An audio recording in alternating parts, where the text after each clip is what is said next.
রাধে রাধে। ওম নমো ভগবতে বাসুদেবায়। ওম নমো ভগবতে বাসুদেবায়। ওম নমো ভগবতে বাসুদেবায়। শ্রীমদ্ ভাগবত তৃতীয় স্কন্দ স্থানম সৃষ্টিস্থিতি পঞ্চবিংশতি অধ্যায় ভগবদ্ভক্তির মহিমা। শ্লোক ২৬। বক্তা পুমাঞ্জাত বিরাগ ঐন্দ্রিয়াদ দৃষ্ট শ্রুতাৎ মত রচনানুচিন্তয়া চিত্তৈশ্য যত্তু গ্রহণে যুগ যুক্ত যতিশতে ঋজুবির্যুগ মার্গয়। অনুবাদ: এইভাবে ভক্ত সঙ্গে ভগবদ্ভক্তিতে যুক্ত হয়ে নিরন্তর ভগবানের কার্যকলাপ সম্বন্ধে চিন্তা করার ফলে ইহলোকে এবং পরলোকে ইন্দ্রিয় সুখভোগের প্রতি বিরক্তির উদয় হয়। এই কৃষ্ণ ভক্তির পন্থা হচ্ছে সবচাইতে সহজ সরল যুগ অনুশীলনের পন্থা। কেউ যখন ভগবদ্ভক্তিতে যথাযথভাবে যুক্ত হন, তিনি তখন তার মনকে সংযত করতে সক্ষম হন। শ্লোক ২৭।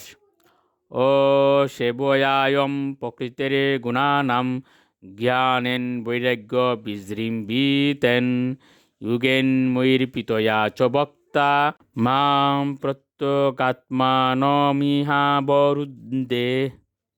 অনুবাদ: এভাবে প্রকৃতির গুণের সেবায় যুক্ত না হয়ে কৃষ্ণ ভাবনামৃত বিকশিত করে বৈরাগ্যযুক্ত জ্ঞান লাভ করে এবং পরমেশ্বর ভগবানের সেবায় মনকে একাগ্র করে যুগ অনুশীলনের দ্বারা সে এই জীবনেই আমার সঙ্গ লাভ করে, কেননা আমি হচ্ছি পরম তত্ত্ব পরমেশ্বর ভগবান। শ্লোক ২৮।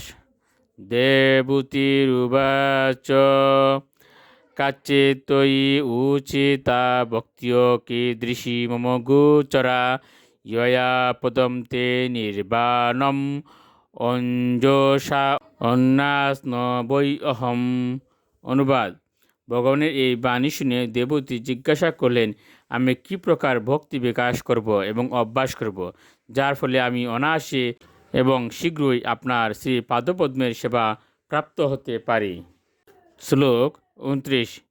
ইউ ইউগ ভগবদ্বান নির্বাণ আত্মন স্তয়া উদিত কীদৃশ কতি চাঙ্গানি ইয়ত তত্ত্ব অববোধনম। অনুবাদ: আপনি বিশ্লেষণ করেছেন যে যুগের লক্ষ্য হচ্ছে পরমেশ্বর ভগবান এবং তার উদ্দেশ্য হচ্ছে সম্পূর্ণরূপে জড়জাগতিক অস্তিত্বের নিবৃত্তি সাধন করা। দয়া করে আপনি বলুন, সেই যুগ কী প্রকার এবং কতভাবে সেই অলৌকিক যুগকে বোঝা যায়। শ্লোক ৩০।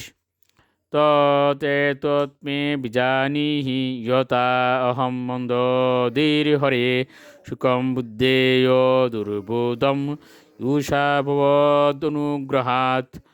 অনুবাদ: এ আমার প্রিয় পুত্র কপিল, আমি একজন স্ত্রী লোক।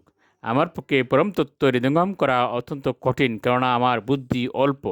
কিন্তু আপনি যদি দয়া করে বিশ্লেষণ করেন, তাহলে মন্দবুদ্ধি হওয়া সত্ত্বেও আমি তা বুঝতে পারব এবং তার ফলে দিব্য সুখ অনুভব করতে পারব। রাধে রাধে।